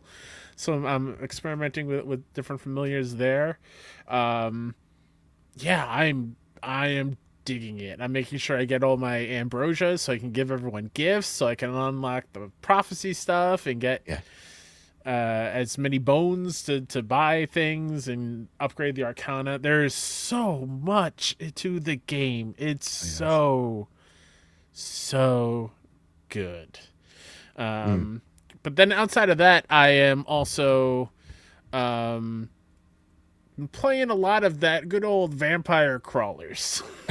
Okay. And how is it? Oh my god! I'm gonna share a clip of put on Blue Sky, yesterday I think it was. Oh my god! I saw the code, Joe. I saw the code. I entered the flow state. Because I saw there was a thing of like you have to get a combo of 15. I was like, that's going to be impossible. And for video watchers over on youtube.com/PS Trophy Room, you're seeing a run that I had where I didn't just get over 20. I believe the combo went all the way to like 50 something, and I had like 200 mana to play with. I just kept going, and the hand kept increasing. I felt like a god. Um, Vampire Crawlers is just like Vampire Survivors, in where it's so easy to pick up and go, and you're doing a run, and you either fail or you don't get to a certain point to level up, or you don't get the weapon that you need, that you want to try to evolve, and you're like, let me do one more, and next thing you know, you've been playing for 3 hours. Hell Like yes. all week since we last recorded last week, I've spent my lunch not eating food. It's been playing Vampire Crawlers because I can't stop, and I am 10 trophies away from the platinum. So Really? I want to try to do it before I hop into Saros, because I know Saros will become my new personality. Yeah.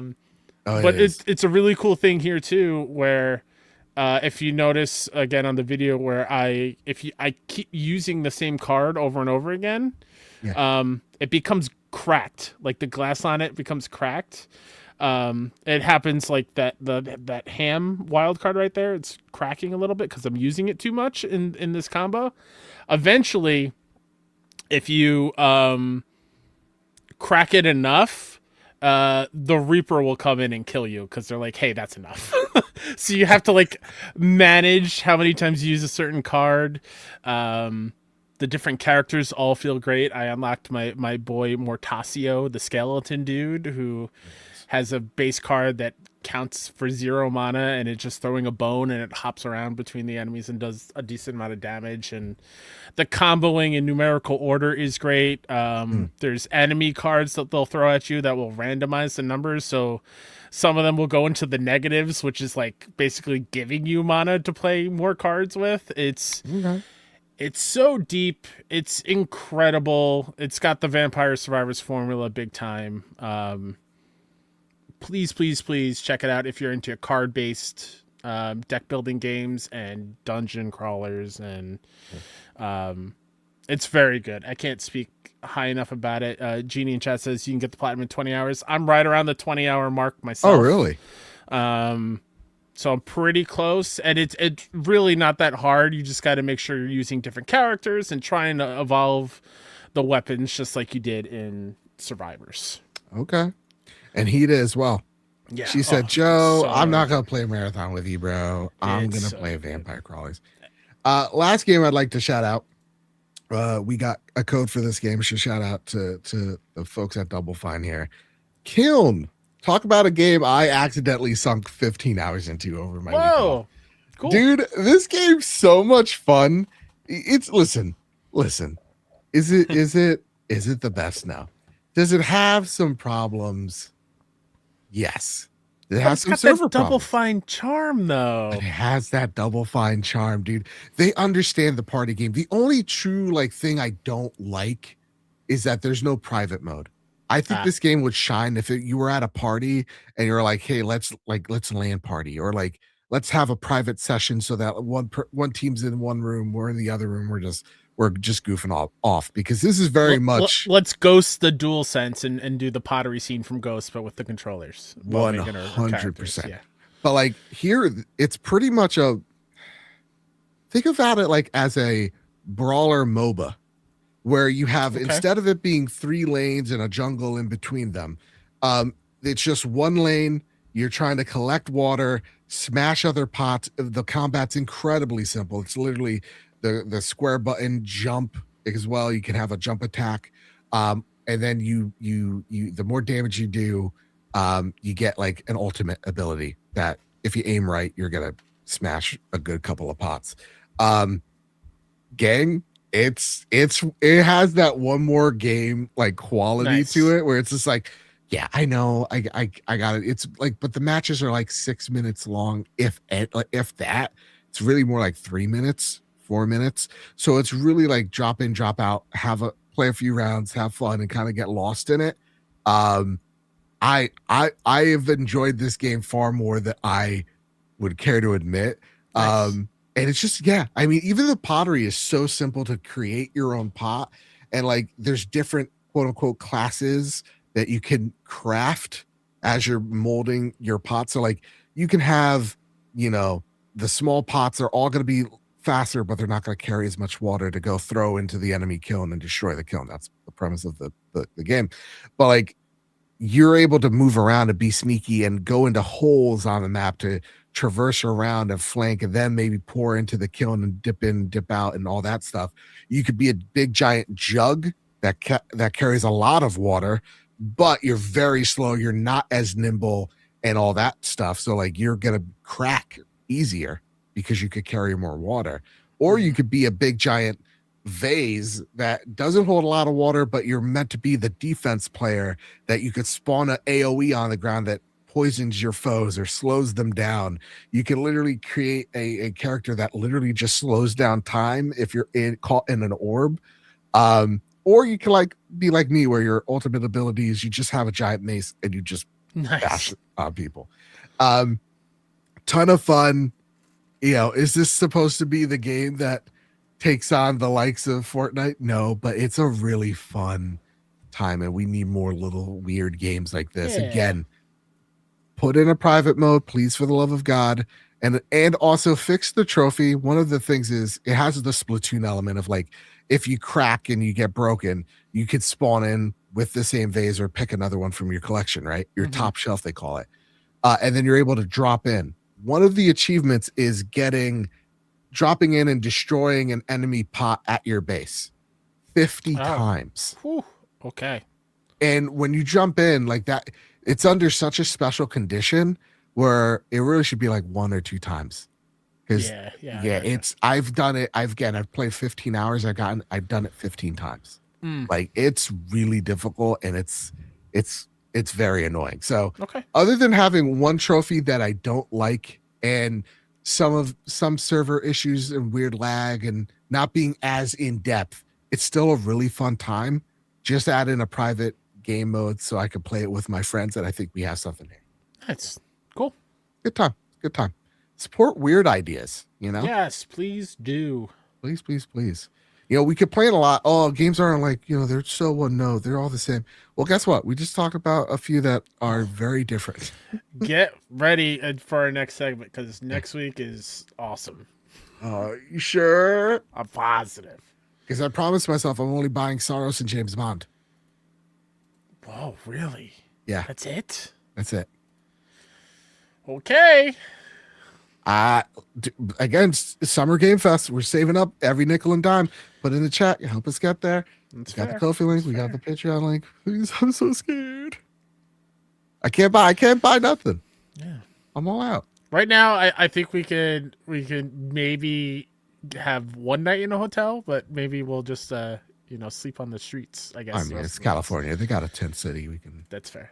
Yeah, but you're gonna do the thing. You're gonna say what I'm holding on to, so we can. What are you holding on to, bud? I think I showed. I don't think I did this last week, but hey, the physical version of Marvel Cosmic Invasion. Hey, look at that! I got sent to this by Dotemu. Oh, shout out Physical to the media fam. sucks. Oh my god, physical media rocks. Whoa! We're clipping that. We're clipping it. Nope, don't clip it. Hey, don't clip it. Don't clip it.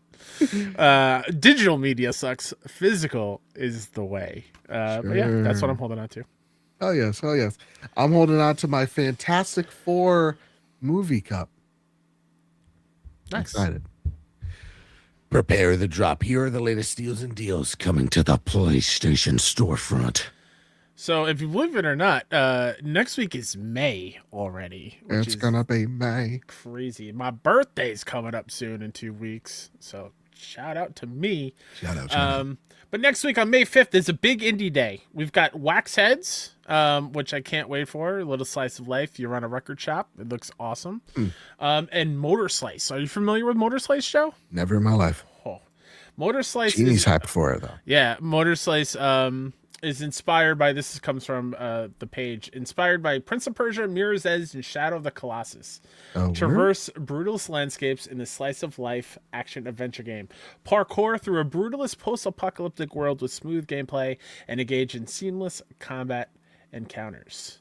So I believe you have like a chainsaw as you're parkouring around this very, very cool little thing. Can't believe that's next week. That's crazy. You know what else is crazy? In a week from now, I think. Nope, I lied. A week from tomorrow, May 7th, one of my most anticipated games of the year. Mixtape is finally out. I can't wait to play it. Mixtape is out May 7th. We've got Will Follow the Light. We've got 2 Point Museum Artifacts expansion, Sunset Motel, Froggy Hates Snow, and Haneda Girl on PS5. And then on May 8th, we've got Hydroneer, Journey to Volcalidas. But yeah, big week next week for indies on PlayStation. So please, support them. Todd, I see that.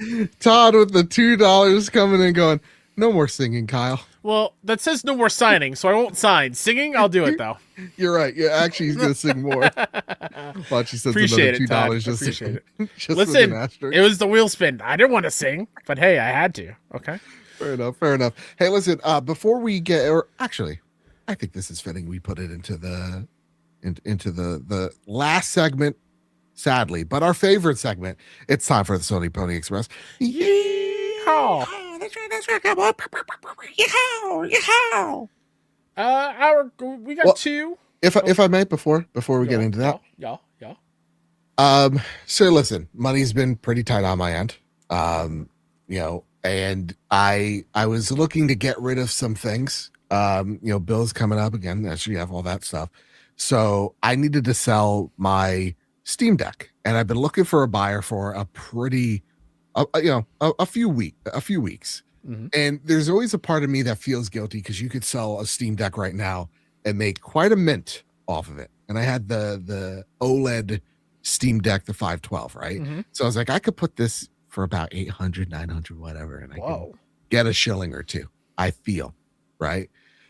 Then I saw friend of the show, Copper Tail Wolf, on Twitter say, hey, listen, my sister, Kelly Schmo, she's going through chemotherapy. She's going, everything's good on her end. She's fighting the good fight. She's up for surgery in June.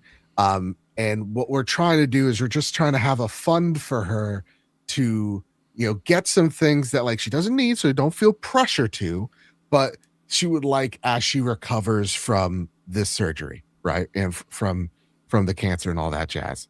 So Copper and I, we were talking back and forth. I go, listen, I'll sell it for you, to you, and I will literally sell it to you at cost and maybe even a little less because, listen, it's going to a good place. You know what I mean? It's going in the right hands. And, we were both very nervous. We took a chance on each other as two perfect strangers of hey, listen, I'm giving you my Steam Deck. Please don't be an axe murderer. And she's like, I'm giving you my address. Please don't be a weird stalker. And so a good story came about this, a great result. Shout out to Kelly Schmo. She got the Steam Deck, and she says, I cannot thank Coppertail Wolf, her community, and Mr. Babbitt enough. June, I'll undergo an 11-hour surgery that will take me a while to recover from. A Steam Deck ensures that I'll be able to recover from bed while still being able to comfortably play games. Thank you so much. I'll stop crying soon. Yeah, that's awesome. So just shout out to Kelly for literally fighting the good fight, kicking cancer's ass. Hell yeah. Undergoing this surgery. Man, oh man. I can't even imagine. Mm-hmm. So shout out to her, shout out to their community, shout out to Coppertail, shout out to just believing in the betterment of people, that we can all be decent folks and doing a good thing for awesome. A good cause and for good people. So you got this, Kelly. You got this. You're going to kick this thing's ass. You're amazing. Enjoy your Steam Deck and make sure you mod the shit out of it because it's a lot of fun. It's a lot of fun. Oh, it hurt me to wipe it because I had it looking like all steampunk-ish. Sure. It was so great. But honestly, it was super easy to do. Shout out to the Steam Deck for being really intuitive. Mm-hmm. Shout out to UPS and all that because I was super nervous. I was like, if this gets lost, then I'm a liar. Yeah, you know what I mean? Yeah. That's fair. It's weird for you to be like, hey, shout out to UPS. Shout out. Shout out. What can Brown do for you? Not lose it. On the other hand, boo Amazon, because my parents ordered a couple things, and the last two things that have come to this house have been ripped open and all the items stolen out of. What? Yeah, dude. What if Could you imagine if that was when you guys sent me the PS5 Pro? If that happened there, I would have lost my shit. I want to know where you live for real, though. Oh, Like, what? I'm not putting that out there. No, I know, but every time we talk about it, I'm like, I think your neighbors are mole people, actually, and they're digging. They're digging like a Wile E. Coyote tunnel, and they're digging up. There was a murder next door. Exactly. Not that long ago. And that's like 18 miles away is your nearest. Like, there's just yeah. You live in a very interesting place. Tommy with the $10 super chat saying, "My daughter's first word was dada." Too excited. Yeah, that's right. That's awesome. Mama. It's about the dadas here. It's about big unk energy where I come from. But the second is dada. Hell yes. Hell yes. So our first Sony Pony Express Yeehaw question comes to us from Tristan Wonderland. Hey guys, in honor of this football, they posted in the Discord a football with like the PlayStation logo on it. I found with a wristband, what position in football would PlayStation first party characters play? So, which character? Let's just go for the basic ones, like a quarterback. Sure. That's the guy that throws the ball. That's the guy that throws the ball. Yes. Fucking got it. Usually the captain of the team, like the face of the team. Okay. Who's the captain? That can throw, Kratos. be accurate. You think so? You don't think to me, Kratos is more of a defensive person to tackle and stop people from scoring. People are tackling into him. They're just breaking their shoulder. Exactly. Quarterback. I could see Nathan Drake being a quarterback. Yeah, he's a little bit too cocky. A little bit of a pretty boy, you know. I see Jin or Ooh, Jin would be cool. Yeah. They're all about precision. Yeah. Right? I would maybe put Aloy in at like wide receiver. Okay. What do they do? Wide receiver are the ones that catch the ball. Gotcha. Yeah, I can see that. She's very agile. Yeah. She does a lot of flips and shit. Okay. Yeah. What's another position in football? Clank is the kicker. I'll agree with that. Okay. I'd put maybe Rivet in at running back. They're the ones that run the ball. The quarterback hands them the ball, and then they can run with it.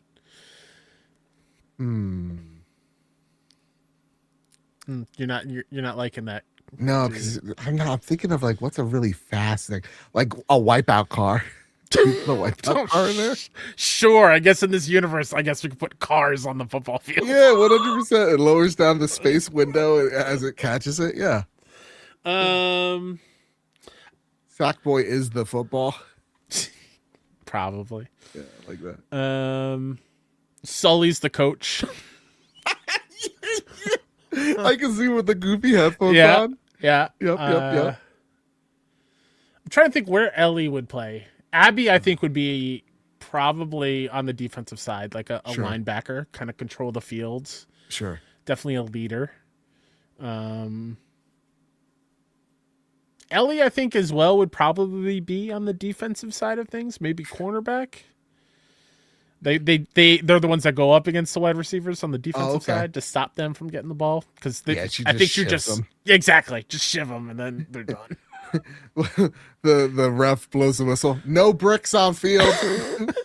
Okay, but what about glass bottles?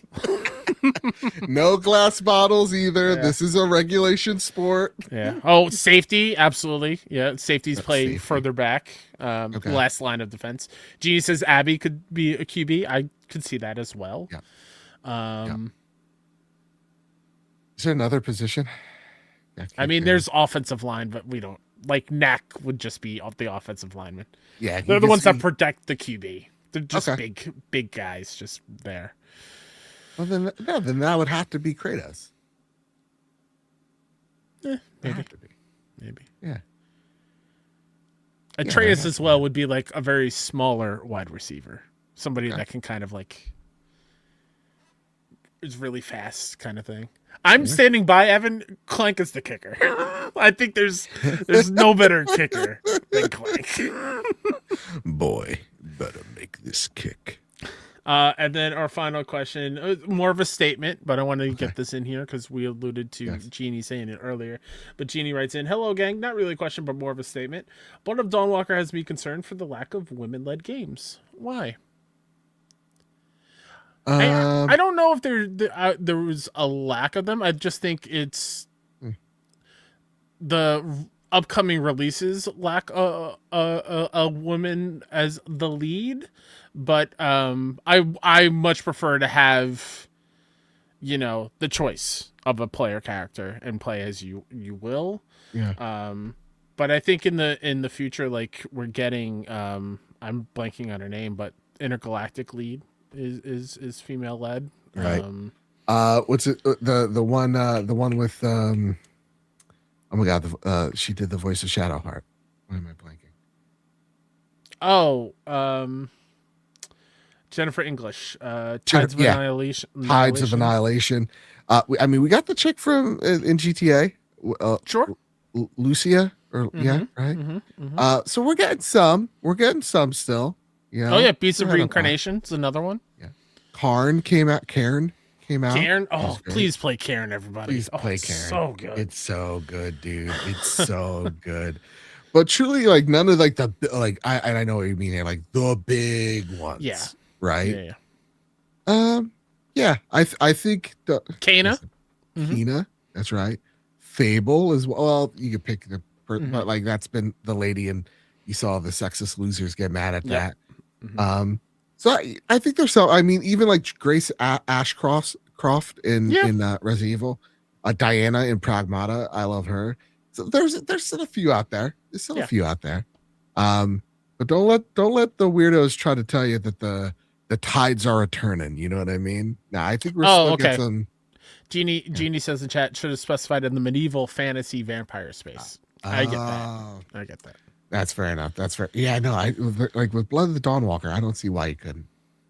Yeah. I don't see why you couldn't.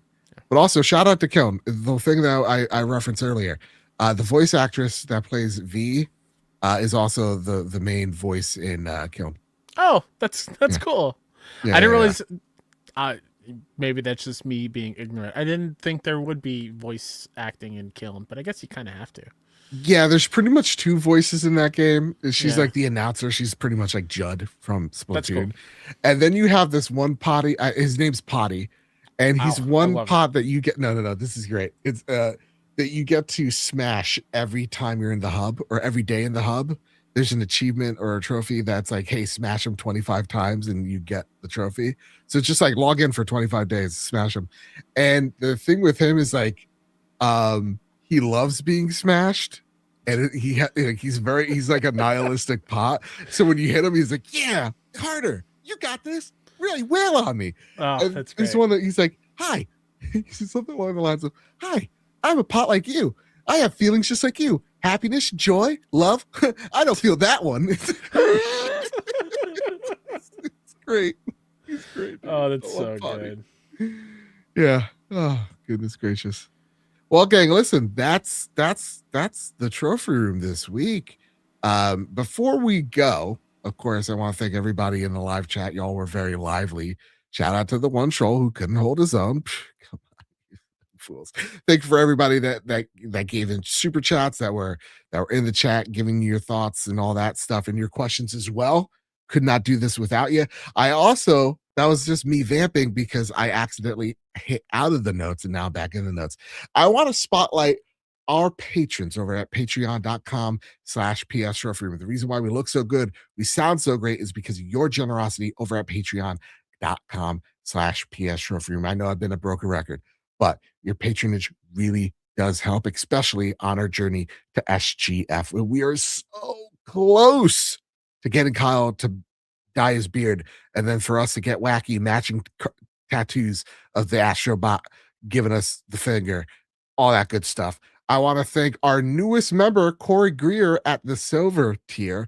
I want to thank our premium producers, Todd Burwitz, Caleb Cook, Toxic, and at the at the hidden trophy level, Tommy, and of course, K-Rock's Kiddo Cullen. I want to thank our platinum producers, JC, K-Rock, the Shady Mailman, Tommy, Slapfunk66, and Manex Visha. I want to thank our gold members, JB, the Purple Monkey, Katie, Kevin Mitchell, the Red Arrow, Drug Prowling Wolf, Lord Hatchie, Solo, staying carbonite free since 1983. I want to thank our silver members, Rick Arrington, Katie, again. She was in there twice, so we'll figure out where you are.